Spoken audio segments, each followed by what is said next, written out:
Disse-lhe Tomé: Senhor, não sabemos para onde vais. Como então podemos saber o caminho? Respondeu Jesus: Eu sou o caminho, a verdade e a vida. Ninguém vem ao Pai senão por mim. Ou seja, o caminho que o Senhor Jesus iria trilhar era o caminho da morte. Era o caminho que ele iria se sacrificar pela humanidade, não só pelos judeus, mas por toda a humanidade. Por isso que o Senhor Jesus, no começo, ele tenta acalmar os discípulos, dar um alento. Espera aí, a Raíza fez uma pergunta que eu vou ler direitinho. Eu tenho uma dúvida nesse versículo 2. Traz uma dupla interpretação. E se eu for e vos preparar lugar, algumas traduções dizem isso, mas na palavra de Deus deixa bem claro que o Senhor Jesus iria ao céu para preparar lugar. Então podemos dizer que essa versão está errada? Quando fala que e se eu for e lhes preparar lugar, o Senhor Jesus ele está usando mais um artifício de linguagem. Ele vai preparar lugar, como ele fala no versículo anterior. Ele está usando uma figura de linguagem para chamar a atenção. E se eu preparar lugar, eu voltarei e vou levar vocês. Ah, não, a Raíssa falou, é o versículo 3 mesmo. Mas pode dar esse erro de interpretação, muito bem colocado, Raíssa, mas o Senhor Jesus ele confirma no 2 que ele vai preparar lugar, mas e se eu preparar lugar, ele está mais usando um recurso de linguagem do que falando que, tipo, isso é alguma coisa que ele estava em dúvida. Ele tinha certeza do que ele estava falando. Então, provavelmente é uma figura de linguagem para você, ó, e se eu for lá e preparar lugar, eu vou voltar e vou buscar vocês. Isso, é claro, seria os últimos tempos, quando o Senhor Jesus virá nos buscar e nos arrebatará para junto de si, que seria o casamento do Senhor Jesus com a sua igreja, que é usada essa figura do casamento, de quando nos uniremos a Deus a partir do Senhor Jesus nos buscar. É claro que isso pode dar pano para muita discussão. Isso é algo que muitas vezes a gente não tem uma resposta concreta, porque porque provavelmente é um mistério, ao qual a gente só vai descobrir quando ele acontecer. Então agora Tomé ele fala que ele não sabe o caminho que o Senhor Jesus iria. Muitos dos discípulos, dos 12 principalmente, eles não entendiam muito bem o que o Senhor Jesus falava. E nesse texto, quando o Senhor Jesus fala do Espírito Santo, fala assim, ó, o Espírito Santo vai lembrar vocês dos meus ensinamentos. Então, muitas coisas para os apóstolos não eram para eles entender naquele momento. Eles só entenderam depois, que aí eles conseguiram passar para as pessoas os ensinamentos que eles haviam recebido de Jesus. Aí, continuando aqui. Respondeu o Senhor Jesus, eu sou o caminho, a verdade e a vida. Ninguém vem ao Pai senão por mim. Esse é o ensinamento principal da missão do Senhor Jesus. Igual ao João 3,16. Porque o Senhor Jesus, quando ele morre, se sacrifica pela humanidade, ele se transforma no caminho. Ele é o caminho, porque é ele que traz a verdade. As Escrituras são o caminho? Sim, elas são um mapa a qual nós seguimos. E o Senhor Jesus, ele é o caminho que este mapa indica. Por isso que o Senhor Jesus, ele é o caminho, ele é a verdade, ele é a vida. Ele é a vida tanto por ele ser Deus, quanto ele ser o caminho para a salvação. E muitas coisas a gente pode dizer desse versículo, tem muitas aplicações. E ninguém vem a Deus senão por meio do Senhor Jesus. Não tem como, não tem qualquer coisa que você possa fazer, você não vai chegar a Deus. Porque nós somos amaldiçoados e nada que fazemos é bom e perfeito demais para que Deus aceite. Nós somos tendenciosos, somos maus. E Deus é santo, santo demais, para que nossas ações, que por mais que nos pareçam extremamente bondosas, para Deus não são quase nada. Por isso que as nossas obras só valem para Deus quando fazemos para sua honra e glória, não para o nosso merecimento ou crescimento ou vantagem pessoal. Então, o Senhor Jesus está explicando aqui para Tomé o que ele queria dizer. Verso 7. Se vocês realmente me conhecessem, conheceriam também o meu Pai. Já agora vocês o conhecem e o têm visto. Esse versículo parece meio difícil, né, de entender. Se vocês me conhecessem, conheceriam o Pai. Mas vocês conhecem o Pai e o têm visto. Isso, primeira vez que eu li, deu um nó na minha cabeça. Aí, por isso que eu entendo o que Filipe fez a pergunta seguinte no verso 8. Esse, Filipe, Senhor, não é a pergunta não, é um pedido. Mostra-nos o Pai e isso nos basta. Esse versículo dá muito pano para manga. Porque Filipe fez essa pergunta baseado no verso 7. Que o Senhor Jesus fala que eles conhecem o Pai e o têm visto. E Filipe faz essa pergunta, mostra-nos o Pai. Se vocês lembrarem, quando Deus falou ao povo de Israel no monte, o que aconteceu? Tudo começou a tremer. Raios, trovões, coisas grandiosas estavam acontecendo. Parecia que a natureza estava sofrendo só com a presença de Deus, do poder dele. E a voz de Deus era tão alta e tão imponente e forte que o povo ficou com medo de Deus, de tão poderoso que ele era. E ainda é, claro. Então, esse pedido é perigoso. Ninguém pode ver a Deus. A presença de Deus é muito poderosa. É muito para nós, para nossa mente conceber. E também porque nós somos pecadores. E o nosso pecado nos julga são as nossas culpas, são as nossas acusações contra nós mesmos. E por causa dos nossos pecados, nós não podemos ver Deus de maneira nenhuma, porque nossos corações são impuros, nós somos impuros. Então, ninguém pode ver a Deus, nenhum homem na terra viu a Deus. Nenhum homem viu Deus realmente como ele é. E por mais que Deus tenha aparecido para várias pessoas, mas de modo diferente, Deus não estava aparecendo em poder, em plenitude. Até quando Jesus foi transfigurado, ele não estava em seu estado pleno, total. Alguns discutem até que os discípulos tiveram uma visão. E agora nós vamos ver o que Jesus responde nessa parte. Você não me conhece, Filipe. Mesmo depois de eu ter estado com vocês durante tanto tempo, quem me vê, vê o Pai.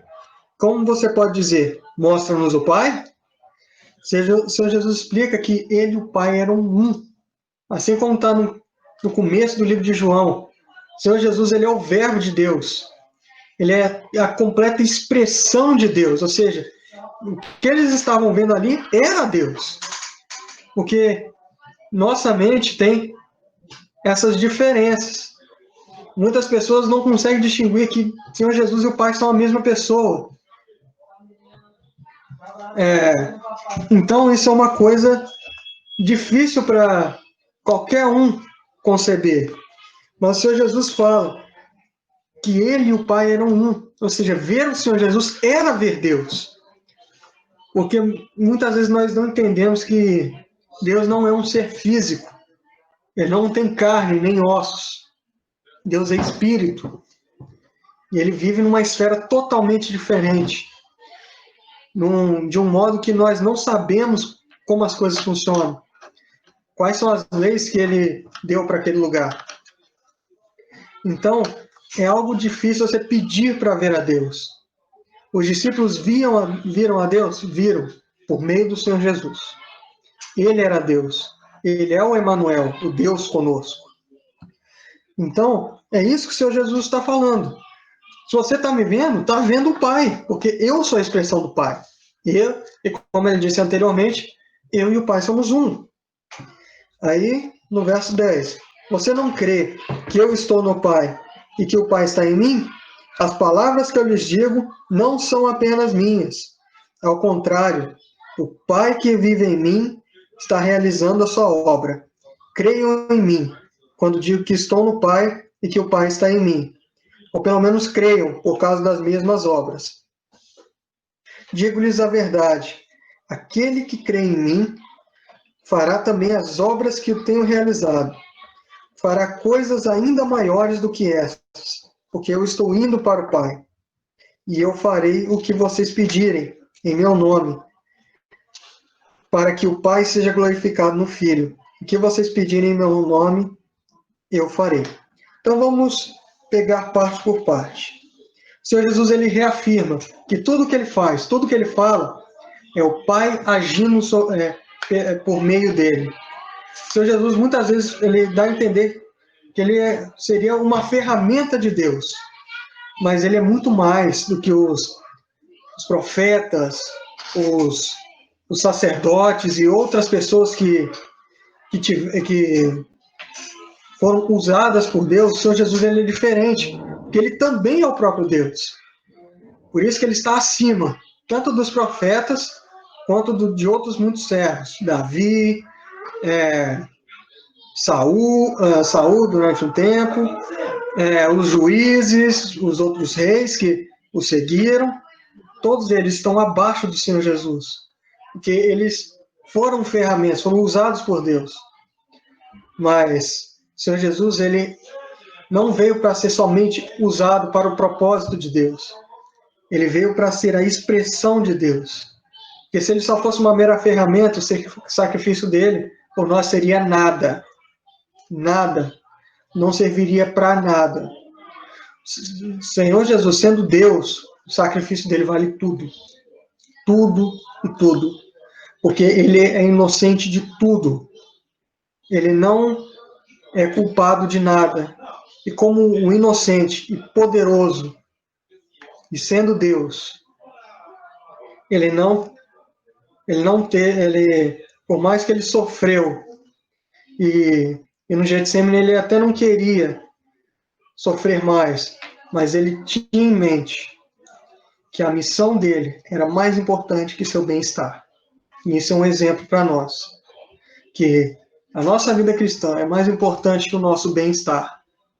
Porque se os cristãos só pensassem no seu bem-estar, ninguém pregaria o evangelho e não existiriam nem missionários. E provavelmente nem existiriam cristãos verdadeiros. Existiria um bando de religiosos. Essa é a realidade.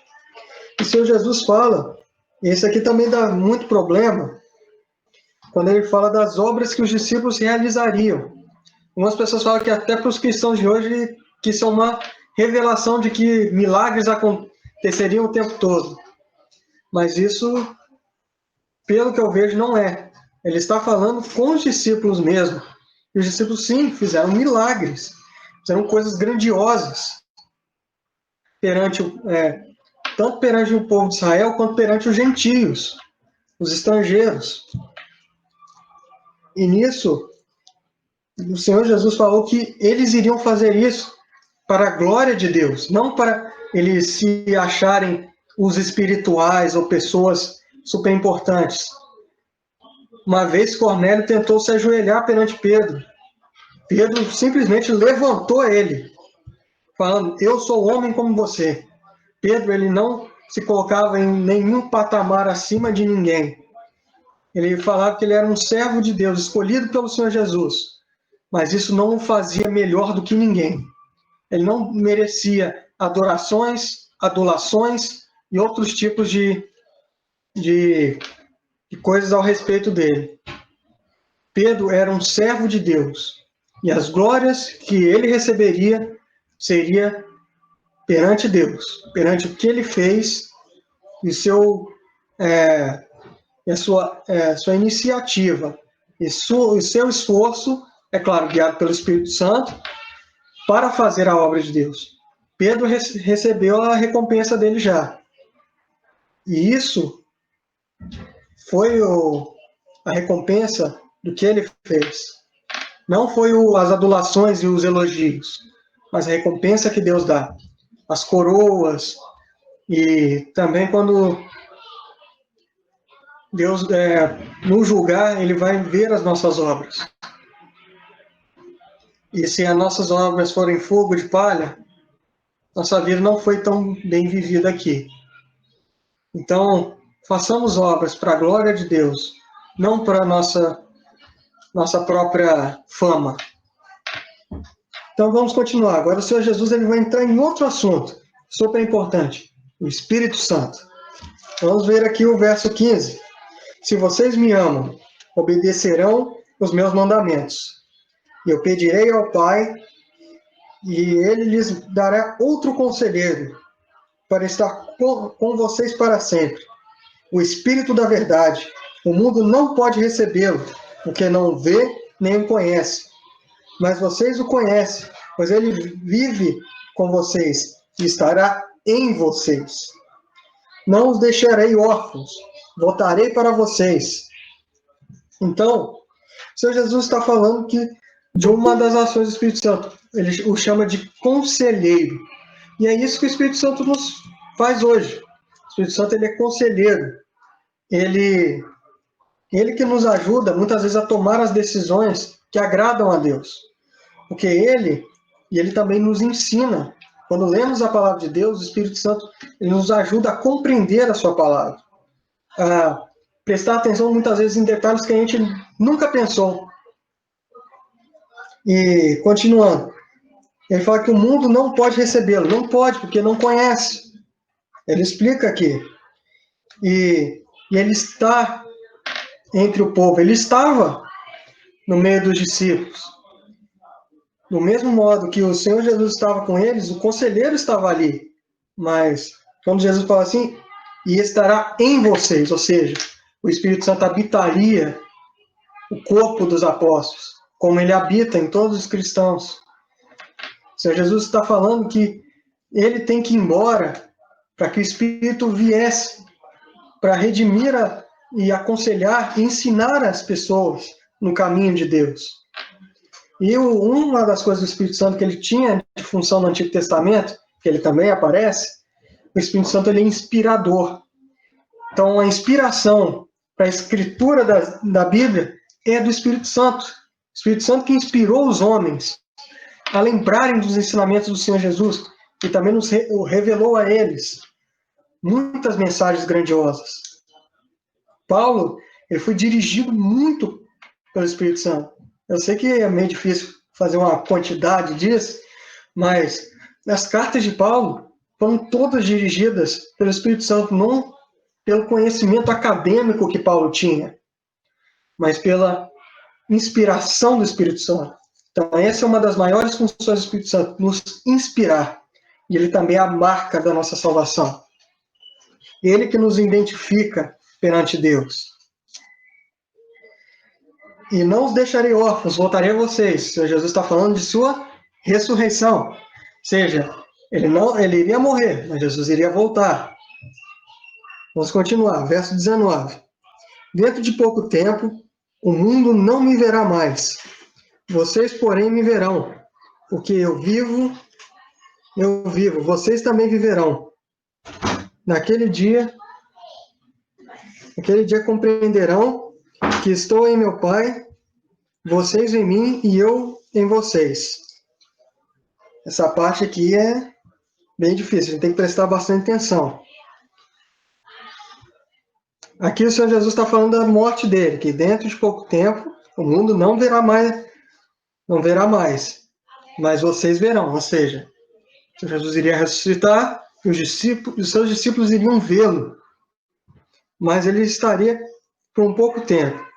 Porque eu vivo, vocês também viverão. Viverão não só na eternidade, mas viverão pela vontade de Deus. E naqueles dias vocês compreenderão que eu estou no Pai, e vocês em mim, e eu em vocês. Quem tem os meus mandamentos e lhes obedece, esse é o que me ama. Aquele que me ama será amado por meu Pai. Eu também o amarei e me revelarei a ele.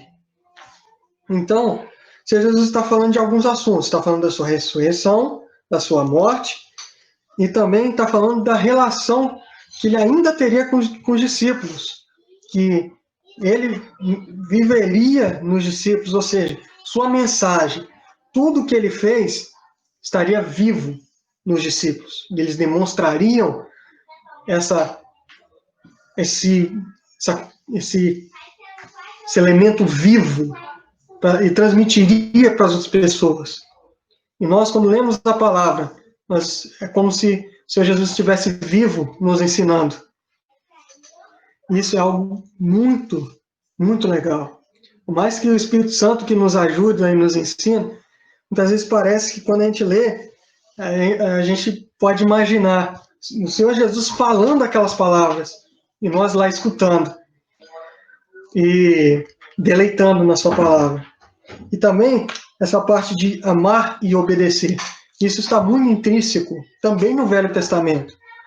Num evento, vou lembrar de uma história, da história em que Saul ele desobedeceu a Deus, pegando parte do gado de um povo que ele deveria destruir, para fazer sacrifícios a Deus.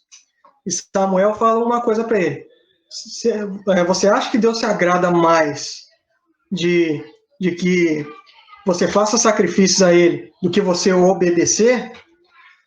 Saul ele sabia o que ele tinha que fazer. Samuel tinha falado para ele, destrói tudo porque é a ordem de Deus. Saul não fez, não destruiu tudo, fez pelas metades.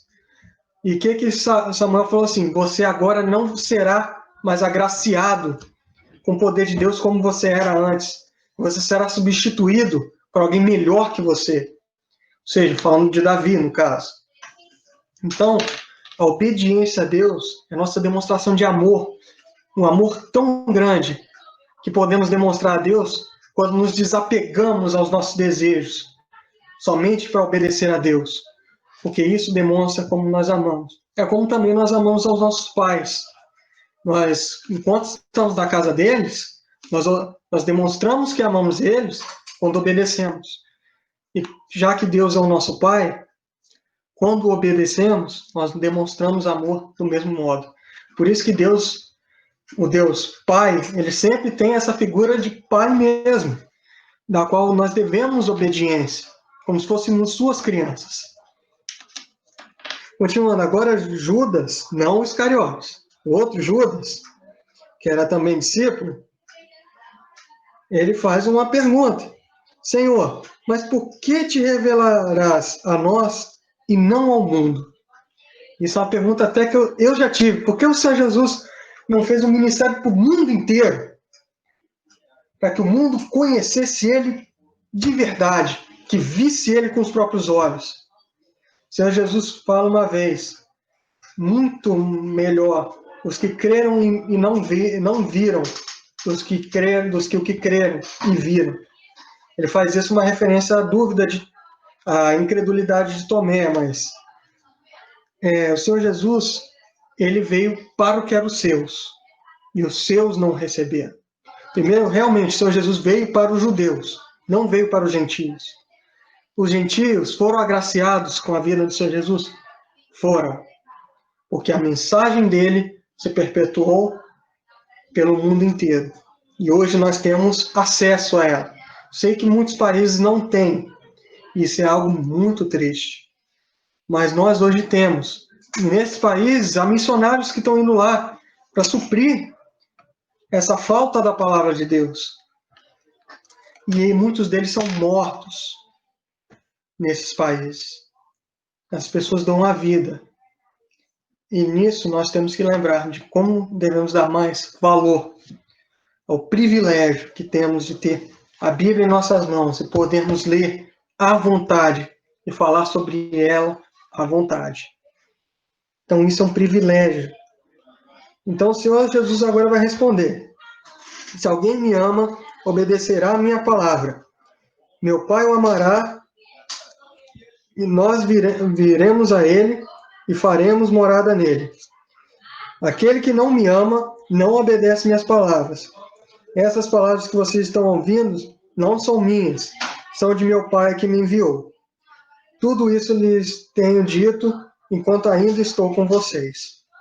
Então o Senhor Jesus ele explica que as pessoas que realmente creriam na sua palavra seriam as pessoas que ele amaria. Não é que o Senhor Jesus odeia os outros, mas que o Senhor demonstraria o amor eterno de Deus. As outras pessoas, Deus ainda demonstra amor, mas chegará um momento que Deus terá que ser juiz. Por mais que isso pareça uma coisa contrastante, não é. Porque Deus é justiça. Por mais que ele seja misericordioso e amoroso, Deus também é justo. E se as pessoas realmente não querem ouvir de Deus, elas vão pagar por isso. Porque Deus é o Criador, Ele é o dono de tudo, dono inclusive das nossas almas, que Ele nos criou. Não foi nada além disso. Por Ele ser o nosso Criador, Ele também é o nosso dono. Qualquer coisa que você inventar na vida, se você fizer alguma invenção na sua vida, ela te pertence porque você é que fez ela.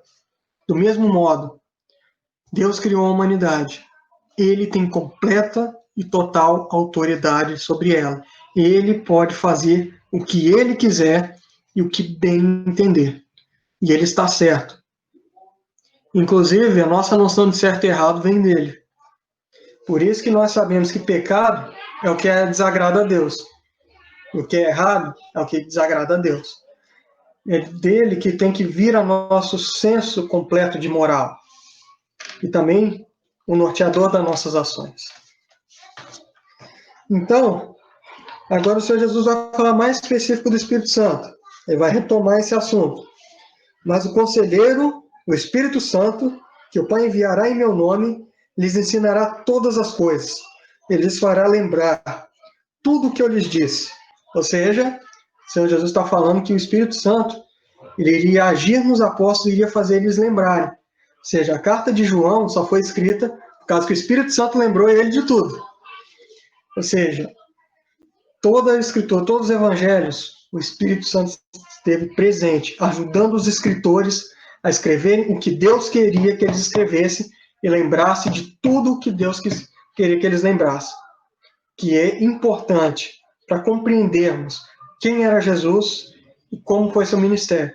João fala que teve muito mais coisa que Jesus fez, mas ele falou assim, mas não caberia em nenhum livro. O pessoal poderia fazer livros e livros sobre o que o Senhor Jesus fez. E hoje nós temos comentários longos sobre o que o Senhor Jesus fez, sobre a vida dele, sobre seus ensinamentos. Então João já previu que muitos livros seriam escritos. Imagina muito mais se ele e os outros evangelistas dessem mais detalhes. Então, continuando. Ele lhes ensinará todas as coisas e fará lembrar. Ou seja, o Espírito Santo também seria ensinador.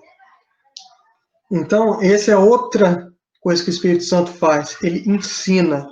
Ele demonstra a coisa certa. Ele toca nos nossos corações. Muitas vezes, quando eu pensava em fazer coisas erradas, muitas vezes tinha algo na minha mente que me freava. Que pensava assim, não, Tiago, você está errado. Isso não é a vontade de Deus. Por mim, isso não é nada mais nada menos que o Espírito Santo me ajudando a ver que o que eu queria fazer não era a melhor opção. E muitas vezes eu não ouvi. E me lasquei. E a minha vida se tornou mais tortuosa porque eu não ouvi ele. Mas eu tive que me arrepender muito de muitas decisões erradas que fiz. Mas quando eu pude ouvir, e quando eu ouvia, as coisas, por mais que ainda dessem errado, por mais que eu sofresse ainda, eu tinha minha mente limpa de que eu não fiz o errado, de que fiz o que era para ser feito. Doa por mais dolorido que fosse. Ou seja, para o cristão, é sempre fazer a vontade de Deus. Doa o que doer. O que vai doer. O Senhor Jesus falou que a gente não ter... Jesus falou que a nossa vida seria um arco-íris no mundo. Com certeza, né? Nossa vida vai ser um arco-íris no mundo. Não. Essa vida não vai ser arco-íris. Não vai ser nada fácil. O Senhor Jesus falou que teríamos momentos difíceis, momentos de provação. E é isso que os discípulos e o Espírito Santo iria ajudá-los. Deixo-lhes a paz, a minha paz lhes dou. Não dou como o mundo dá. Não se perturbe o vosso coração, não tenham medo. Vocês me ouviram? Aí vamos continuar. O Senhor Jesus, ele está falando da paz que ele nos dá. Ele não dá a paz como o mundo pensa que é paz. Nosso mundo pensa que paz é a ausência de conflito, ou a ausência de coisas ruins na nossa vida. Mas a paz do Senhor Jesus não é uma ausência de conflitos. É uma força que nos dá para os conflitos. É ajuda para tomar as melhores decisões nos conflitos. Eu já vi uma frase de um homem, ele inclusive é um famoso de Hollywood. Ele disse uma vez: nunca peça a Deus uma vida fácil. Peça a Deus a força para viver uma vida difícil. Então, esse que é o negócio. Pedimos paz a Deus, mas essa paz é a paz dentro de nós, que conseguimos nos manter contentes com o que Deus nos dá. Eu sei que muitas vezes pode ser difícil ser contente com o que temos, mas lembrar que esse mundo é passageiro e a paz de Deus é duradoura, vai além da morte. Então, continuando, e ele fala de novo: não fiquem perturbados, fiquem tranquilos, não fiquem ansiosos, não fiquem nervosos. Aí, verso 28. Vocês me ouviram dizer: vou, mas volto para vocês. Se vocês me amassem, ficariam contentes porque vou para o Pai, pois o Pai é maior do que eu. Isso eu lhes digo agora, antes que aconteça, para que, quando acontecer, vocês creiam. Já não lhes falarei muito, pois o príncipe deste mundo está vindo. Ele não tem nenhum direito sobre mim. Todavia, é preciso que o mundo saiba que eu amo o Pai e que faço o que meu Pai me ordenou. Levantem-se, vamos daqui. Então, termina a primeira parte das lições de despedida do Senhor Jesus. Ele fala que ele iria para o Pai, ou seja, ele iria morrer. E depois da sua ressurreição ele voltaria. Mas ele voltaria para quê? Para preparar lugar. E também porque, segundo as profecias, eu não lembro o texto direito, que o Senhor Jesus ele vai sentar à destra do Pai. E hoje ele já foi. E ele senta à destra de Deus. Ou seja, sentar à destra, ou seja, ele é o braço direito de Deus. E muitas pessoas falam que o Senhor Jesus ele é realmente o braço de Deus, por ele ser o Verbo. O Senhor Jesus ele agiu, ele age junto com o Pai. Por isso que na criação não se pode usar a sentença no singular, foi usado no plural, porque o Senhor Jesus e o Espírito Santo estavam lá. Eles são Deus também. E isso evidencia que Deus, por mais que ele seja um, nós podemos falar que ele é triuno. Aí nisso podemos pensar até nas coisas sobre a Trindade. Mas, por mais que a gente pense nisso, a gente não tem muitos detalhes, porque é um mistério para nós. Como três podem ser um? E como um pode ser três? A minha única teoria é que Deus não respeita a matemática, porque a matemática não dá ordens para Deus.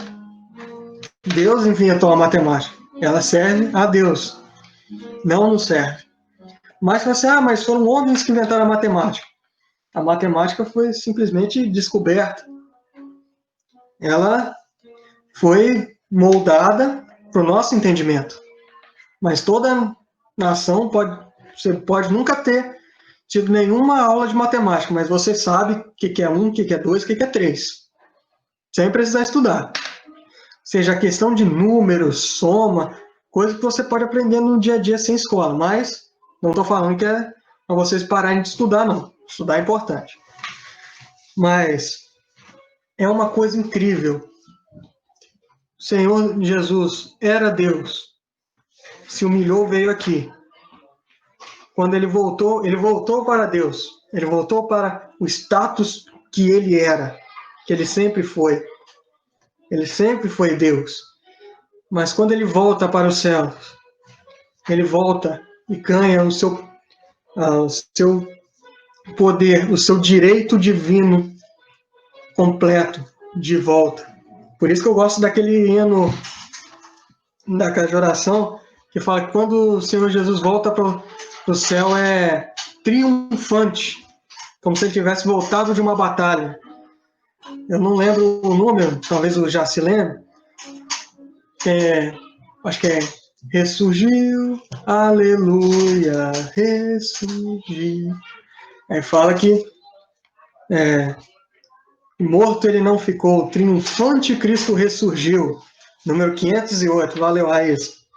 Essa música é linda e ela tenta refletir que quando Jesus volta ao céu, ele não volta como um derrotado, ele volta como um vitorioso, como alguém que foi para uma batalha e a venceu, e saiu com as vitórias e glórias, não para ele mesmo, para o Pai que o enviou lá, para o dono da missão, e não para o executor da missão, mas sim para o dono da missão.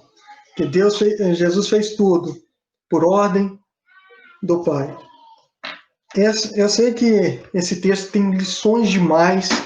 A gente poderia ficar horas e horas discutindo sobre ele, tem muita coisa, mas eu vou fazer mais um apanhado geral. Se vocês quiserem ler ele mais, tentar ver outras conclusões, é uma coisa boa. Porque eu não vou conseguir passar isso em muito tempo. Mesmo se eu passasse, seria maçante, demoraria muito. Então, vou ficar por aqui. E na próxima aula teremos outra parte das últimas lições do Senhor Jesus. Obrigado a todos, boa tarde. Amém.